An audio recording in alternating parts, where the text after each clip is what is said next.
ಬಿಹಾರದ ವಿಧಾನಸಭಾ ಚುನಾವಣೆ ಅಂದ್ರೆ ಅದೊಂಥರ ಮಿನಿ ಭಾರತದ ಸಮರ ಇದ್ದಂಗೆ ಅಂತಲೇ ಕರಿತೀವಿ. ಅಂತಂದ್ರೆ ಇಡೀ ಭಾರತದ ಒಂದು ಚುನಾವಣೆಯ ನಾಡಿ ಮಿಡಿತ ಈ ಬಿಹಾರ ಎಲೆಕ್ಷನ್ ಅಂತಲೇ ಕರೆಯಲಾಗತ್ತೆ. ಅಂತಹ ಬಿಹಾರದಲ್ಲಿ ಈಗಾಗಲೇ ಏನು ಚುನಾವಣೆಯ ಒಂದು 2 ಹಂತದ ಡೇಟ್ ಗಳನ್ನ ಕೂಡ ಈಗಾಗಲೇ ಅನೌನ್ಸ್ ಮಾಡಲಾಗಿದೆ. November 6, November 14.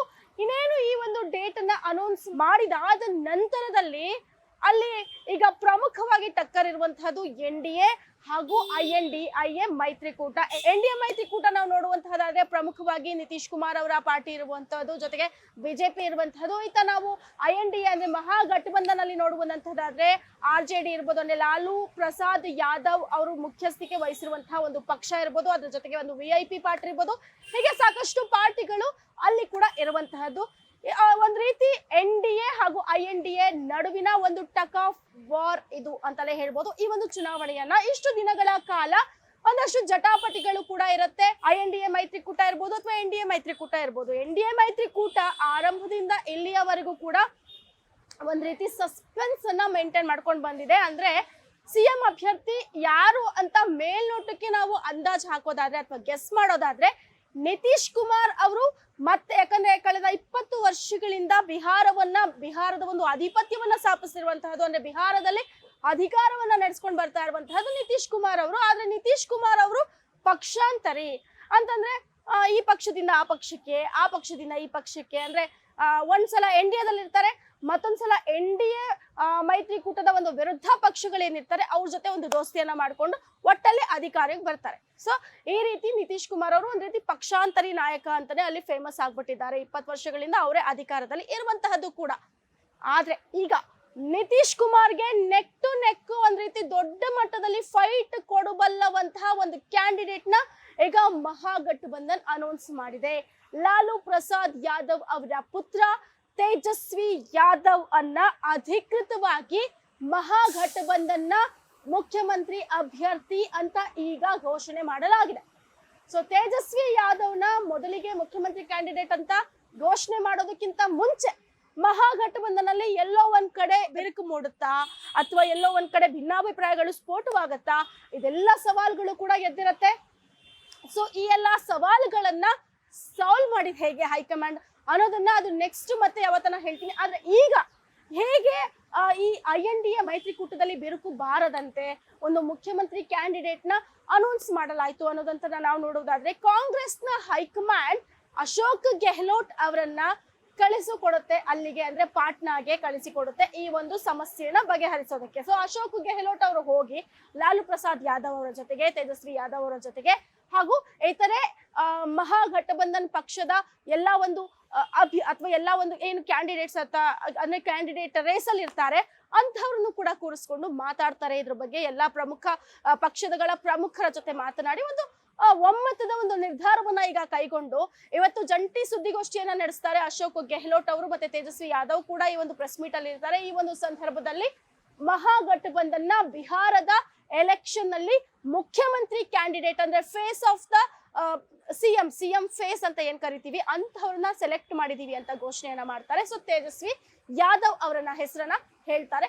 ಸೊ ಹಾಗೆಯೇ DCM ಕ್ಯಾಂಡಿಡೇಟ್ ನ ಕೂಡ ಈಗ ರಿವೀಲ್ ಮಾಡಿದ್ದಾರೆ. ಅದು ನನ್ ಅದರ್ ದನ್ ದ ಮುಖೇಶ್ ಅಂತ ಕರಿಬಹುದು. ಸೊ ಮುಖೇಶ್ ಅವರನ್ನ ಈಗ DCM ಅಂದ್ರೆ VIP ಪಕ್ಷದ ಮುಖ್ಯಸ್ಥರಾದಂತಹ ಮುಖೇಶ್ ಅವರನ್ನ ಈಗ DCM ಕ್ಯಾಂಡಿಡೇಟ್ ಆಗಿರೂ ಕೂಡ ಅಧಿಕೃತವಾಗಿ ಅನೌನ್ಸ್ಮೆಂಟ್ ಆಗಿರುವಂತಹದ್ದು. ಈ ಒಂದು ಸಂದರ್ಭದಲ್ಲಿ ತೇಜಸ್ವಿ ಅವರು ಒಂದು ಮಾತನ್ನ ಹೇಳ್ತಾರೆ, ನಾವು ಸರ್ಕಾರವನ್ನ ರಚನೆ ಮಾಡ್ಬೇಕು ಅಂತ ಹೊರಟಿಲ್ಲ, ಸರ್ಕಾರವನ್ನ ನಾವು ಆಮೇಲೂ ಕೂಡ ರಚನೆ ಮಾಡ್ಬೋದು.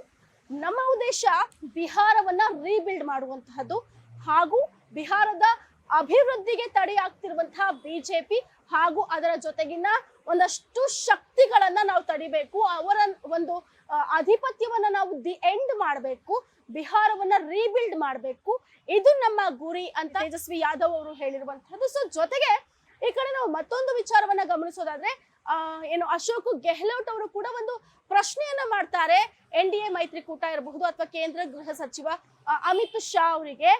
ಸೊ ನೀವು ಯಾಕೆ ಇನ್ನು ಅಧಿಕೃತವಾಗಿ ಮುಖ್ಯಮಂತ್ರಿ ಕ್ಯಾಂಡಿಡೇಟ್ ನ ಘೋಷಣೆ ಮಾಡಿಲ್ಲ, ಯಾಕೆ ನಿತೀಶ್ ಕುಮಾರ್ ಅವರು CM ಕ್ಯಾಂಡಿಡೇಟ್ ಅಂತ ನೀವು ಇನ್ನೂ ಘೋಷಣೆ ಮಾಡಿಲ್ಲ? ಈ ರೀತಿಯಾದಂತಹ ಒಂದು ಸವಾಲನ್ನ ಅಮಿತ್ ಶಾ ಅವರಿಗೆ ಏನು ಅಶೋಕ್ ಗೆಹ್ಲೋಟ್ ಅವರು ಕೇಳಿರುವಂತಹದ್ದು. ಅವರ ಉದ್ದೇಶ ಇಷ್ಟೇ, ನಾವು ಅವರ ಮಾತಿನ ಉದ್ದೇಶವನ್ನ ಅರ್ಥ ಮಾಡ್ಕೊಳ್ಬೇಕು ಅಂತಂದ್ರೆ 2 ವರ್ಷದ ಹಿಂದಿನ ಒಂದು ರಾಜಕೀಯ ಇತಿಹಾಸವನ್ನ ನಾವು ಕೆದಕಿದಾಗ ನಿಮ್ಗೆಲ್ರಿಗೂ ಗೊತ್ತಿರಬಹುದು, ನಿತೀಶ್ ಕುಮಾರ್ ಅವರು ಒಂದ್ ರೀತಿ ಪಕ್ಷಾಂತರಿ ರಾಜಕಾರಣಿ ಅಂತಾನೆ ಫೇಮಸ್ ಆಗಿರುವಂತವ್ರು. ಸೊ 2 ವರ್ಷದ ಹಿಂದೆ ಏನು ಇನ್ನು 2 ವರ್ಷ ಇರುತ್ತೆ ಅಂದ್ರೆ ಈ ಒಂದು ಟರ್ಮ್ ನಲ್ಲಿ ಎಲೆಕ್ಷನ್ ಆಗೋದಿಕ್ಕೆ ಆಗಲೇ ಅವರು ಏನು ಬೇರೆ ಅಂದ್ರೆ NDAಗೆ ವಿರುದ್ಧವಾಗಿ ವಿಪಕ್ಷಗಳ ಜೊತೆಗೆ ಒಂದು ಮೈತ್ರಿಕೂಟವನ್ನ ಮಾಡಿಕೊಂಡು ಅಧಿಕಾರದ ಗದ್ದಿಗೆಯನ್ನ ಹಿಡಿದಿರ್ತಾರೆ. 2 ವರ್ಷ ಅವರು 2 ರಿಂದ 2.5 ವರ್ಷ ಆಡಳಿತವನ್ನ ಕೂಡ ನಡೆಸಿರ್ತಾರೆ. ನಿತೀಶ್ ಕುಮಾರ್ ಅವರು CM ಆಗಿರುವಂತಹ ಸಂದರ್ಭದಲ್ಲಿ ತೇಜಸ್ವಿ ಯಾದವ್ ಅವರು DCM ಆಗಿರ್ತಾರೆ ಬಿಹಾರದಲ್ಲಿ. ಸೊ ಅದಾದ ನಂತರದಲ್ಲಿ ಮತ್ತೊಮ್ಮೆ ಏನು ಮೈತ್ರಿಕೂಟಗಳು ಬೇರ್ಪಡುತ್ತೆ. ನಿತೀಶ್ ಕುಮಾರ್ ಅವರು ಮತ್ತೊಮ್ಮೆ NDAಗೆ ಬರ್ತಾರೆ. ಮತ್ತೆ 2 ವರ್ಷಗಳ ಕಾಲ NDAದಲ್ಲಿ ಇದ್ದು CM ಆಗಿ ಅಧಿಕಾರವನ್ನ ನಡೆಸ್ತಾ ಇರುವಂತಹದ್ದು.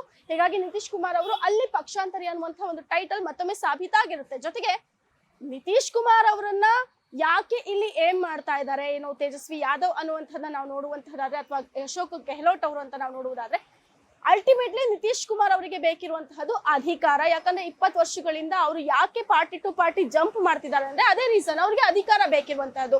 ಸೊ ಎಲ್ಲಿ ಆರಂಭದಲ್ಲೇ ಬಿಜೆಪಿ ತನ್ನ ಕ್ಯಾಂಡಿಡೇಟ್ ನ ಏನಾದ್ರೂ ಘೋಷಣೆ ಮಾಡಿದ್ದೇ ಆದಲ್ಲಿ ನಿತೀಶ್ ಕುಮಾರ್ ಅವರು ಅಸಮಾಧಾನಗೊಳ್ಳಬಹುದೇನೋ ಅನ್ನುವಂತಹ ಒಂದು ಉದ್ದೇಶ. ಜೊತೆಗೆ ಬಿಜೆಪಿ ತಲೆಯಲ್ಲಿ ಇರುವಂತಹದ್ದು ಒಂದೊಮ್ಮೆ JDUಗಿಂತ ನಮ್ಮ ಒಂದು ಪಕ್ಷ ಅಂದ್ರೆ ಬಿಜೆಪಿಗೆ ಏನಾದ್ರೂ ಅಧಿಕ ಓಟ್ಗಳು ಬಿಹಾರದಲ್ಲಿ ಈ ಬಾರಿ ಸಿಕ್ಕರೆ ನಮ್ಮ ಅಂದ್ರೆ ಬಿಜೆಪಿಯಿಂದ ಕ್ಯಾಂಡಿಡೇಟ್ ನ CM ಆಗಿ ಮಾಡೋಣ ಅನ್ನುವಂಥದ್ದು ಬಿಜೆಪಿಯ ಒಂದು ಒಳ ಉದ್ದೇಶ ಇರಬಹುದು. ಆ ಒಂದು ನಿಟ್ಟಿನಲ್ಲಿ ನಿತೀಶ್ ಕುಮಾರ್ ಅವರ ಹೆಸರನ್ನ ಘೋಷಣೆ ಮಾಡ್ತಾ ಇಲ್ಲ ಅಧಿಕೃತವಾಗಿ CM ಕ್ಯಾಂಡಿಡೇಟ್ ಅನ್ನುವಂತಹದ್ದು ಇದೀಗ ಕಾಂಗ್ರೆಸ್ ಇರಬಹುದು ಅಥವಾ RJDಯ ಒಂದು ಲೆಕ್ಕಾಚಾರ. ಈ ಒಂದು ನಿಟ್ಟಿನಲ್ಲಿ ಅವರು ಕೆದಕ್ತಾ ಇರುವಂತಹದ್ದು ಯಾತಕ್ಕೆ ಇನ್ನುವರೆಗೂ ಅಧಿಕೃತವಾಗಿ CM ಕ್ಯಾಂಡಿಡೇಟ್ ನ ಘೋಷಣೆ ಮಾಡಿಲ್ಲ ಅಂತ. ಸೊ ನಾವು ಇಲ್ಲಿ ಮಹಾರಾಷ್ಟ್ರದ ಚುನಾವಣೆಯ ಒಂದು ಫಾರ್ಮೆಟ್ ಅನ್ನ ಕೂಡ ನೋಡಬಹುದು. ನಿಮ್ಗೆ ಗೊತ್ತಿರಬಹುದು, ಮಹಾರಾಷ್ಟ್ರದ ಒಂದು ಸರ್ಕಾರ ಪತನ ಆದ ನಂತರದಲ್ಲಿ ಏಕನಾಥ್ ಶಿಂದೆ ಅವರು ಒಂದು ಲೀಡ್ ಅನ್ನ ಮಾಡಿರ್ತಾರೆ. ಅವರೇ ಒಂದು CM ಆಗಿ ಕೂಡ ಅಧಿಕಾರವನ್ನ ವಹಿಸ್ಕೊಂಡಿರ್ತಾರೆ. ಅದಾದ ನಂತರದಲ್ಲಿ ಮತ್ತೊಮ್ಮೆ ಮಹಾರಾಷ್ಟ್ರದಲ್ಲಿ ಚುನಾವಣೆ ನಡೆಯುತ್ತೆ. ಆ ಒಂದು ಸಂದರ್ಭದಲ್ಲಿ ಬಿಜೆಪಿಗೆ ಬಹುಮತ ಸಿಗುತ್ತೆ. ಅಂದ್ರೆ ಬಹುಮತ ಅನ್ನೋದಕ್ಕಿಂತ ಕಂಪೇರ್ ಟು ಏನು ಬೇರೆ ಒಂದು ಪಕ್ಷಗಳು ಬಿಜೆಪಿ ಒಂದ್ ರೀತಿ ಲೀಡ್ ಅಲ್ಲಿ ಇರುತ್ತೆ, ಬಿಜೆಪಿಗೆ ಅಧಿಕವಾದಂತಹ ಓಟ್ಗಳು ಬಂದಿರುತ್ತೆ. ಈ ಒಂದು ನಿಟ್ಟಿನಲ್ಲಿ ಏಕನಾಥ್ ಶಿಂದೆ ಅವರನ್ನ ಅವರು ಮತ್ತೊಮ್ಮೆ CM ಮಾಡಲ್ಲ, ಬದಲಾಗಿ ಬಿಜೆಪಿಯಿಂದ ಏನು ದೇವೇಂದ್ರ ಫಡ್ನವೀಸ್ ಅಂದ್ರೆ ಈ ಹಿಂದೆಯೂ ಕೂಡ ಅವ್ರು ಮಹಾರಾಷ್ಟ್ರದಲ್ಲಿ CM ಆಗಿದ್ರು, ಮತ್ತೊಮ್ಮೆ ದೇವೇಂದ್ರ ಫಡ್ನವೀಸ್ ಅವರನ್ನ ಮಹಾರಾಷ್ಟ್ರದ CM ಆಗಿ ಘೋಷಣೆ ಮಾಡುತ್ತೆ ಬಿಜೆಪಿ. ಹಾಗೂ ಏಕನಾಥ್ ಶಿಂದೆ ಅವರಿಗೆ DCM ಪೋಸ್ಟ್ ಅನ್ನ ಕೊಡುತ್ತೆ, ಉನ್ನತ ಹುದ್ದೆಯನ್ನೇ ಕೊಡುತ್ತೆ ಅವರಿಗೂ ಕೂಡ. ಸೊ ಈ ಒಂದು ನಿಟ್ಟಿನಲ್ಲಿ same the exact situation Maharashtra ತರನೇ ಇಲ್ಲೂ ಆಗಬಹುದಾ ಬಿಹಾರದಲ್ಲಿ? ಕೊನೆಯ ಮೂಮೆಂಟ್ ನಲ್ಲಿ ಬಿಜೆಪಿಗೆ ಸ್ವಲ್ಪ ಅಧಿಕ ಓಟ್ ಬಂದು ಬಿಜೆಪಿ ತನ್ನ ಒಂದು ಕ್ಯಾಂಡಿಡೇಟ್ ನ ಅಥವಾ ತನ್ನ ಒಂದು ಪಕ್ಷದಿಂದ ಯಾರನ್ನಾದ್ರೂ CM ಮಾಡಬಹುದಾ ಅನ್ನುವಂತಹ ಒಂದು ಲೆಕ್ಕಾಚಾರವನ್ನ ಈಗಾಗಲೇ ಕಾಂಗ್ರೆಸ್ ಹಾಕಿರುವಂತಹದ್ದು. ಹೀಗಾಗಿಯೇ ಪದೇ ಪದೇ ಕೆದಕ್ತಾ ಇರುವಂತಹದ್ದು. ಅಟ್ಲೀಸ್ಟ್ ಇಲ್ಲಿಂದನಾದ್ರೂ ಈ ಒಂದು NDA ಮೈತ್ರಿಕೂಟ ಏನಿದೆ ಇಲ್ಲಿ ಒಂದ್ ರೀತಿ ಭಿನ್ನ ಮತಗಳ ಸ್ಫೋಟವಾಗಬೇಕು ಅನ್ನುವಂತಹ ಒಂದು ಉದ್ದೇಶದಿಂದ ಕಾಂಗ್ರೆಸ್ ಎಲ್ಲ ಒಂದ್ ಕಡೆ ಬೇಕಂತಲೇ ಕುಟುಕ್ತಾ ಇದೆಯಾ NDAನ, ಇಲ್ಲಿ ಅವರ ಒಂದು ನಡುವೆ ಅಸಮಾಧಾನ ಉಂಟಾಗ್ಲಿ ಅನ್ನುವಂಥದ್ದು ಏನಾದ್ರೂ ಉದ್ದೇಶನ ಅನ್ನುವಂಥದ್ದು ಕೂಡ ನಾವು ನೋಡ್ಬೋದು. ಜೊತೆಗೆ ಮಹಾರಾಷ್ಟ್ರದ ಫಾರ್ಮೆಟ್ ಅನ್ನ ಇಲ್ಲಿ ಬಿಜೆಪಿ ಬಿಹಾರದ ಎಲೆಕ್ಷನ್ ನಲ್ಲಿ ಫಾಲೋ ಮಾಡಲಿದ್ಯಾ? ನಿತೀಶ್ ಕುಮಾರೇ ಆಗ್ತಾರ ಅಥವಾ ಬೇರೆ ಯಾರನ್ನಾದ್ರೂ ಅಧಿಕೃತವಾಗಿ ತಮ್ಮ ಒಂದು NDA ಮೈತ್ರಿಕೂಟದಿಂದ CM ಕ್ಯಾಂಡಿಡೇಟ್ ಆಗಿ ಘೋಷಣೆ ಮಾಡ್ತಾರ?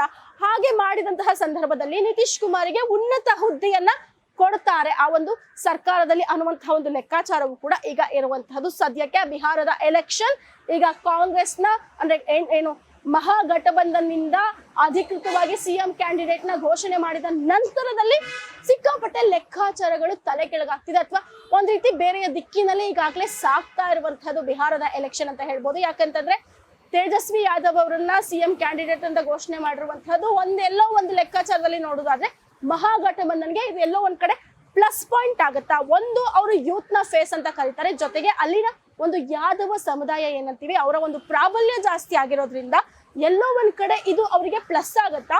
ಜೊತೆಗೆ ಈ ಬಾರಿ ಮಹಾಗಠಬಂಧನ್ ಅಧಿಕಾರಕ್ಕೆ ಬರುವಂತಹದ್ದು ಬಹುತೇಕ ಚಾನ್ಸಸ್ ಜಾಸ್ತಿ ಇದೆಯಾ ಅನ್ನುವಂತಹ ಒಂದು ಲೆಕ್ಕಾಚಾರಗಳು ಕೂಡ ಈಗ ರಾಜಕೀಯ ಪಂಡಿತರು ಹೊರ ಹಾಕ್ತಾ ಇರುವಂತಹದ್ದು.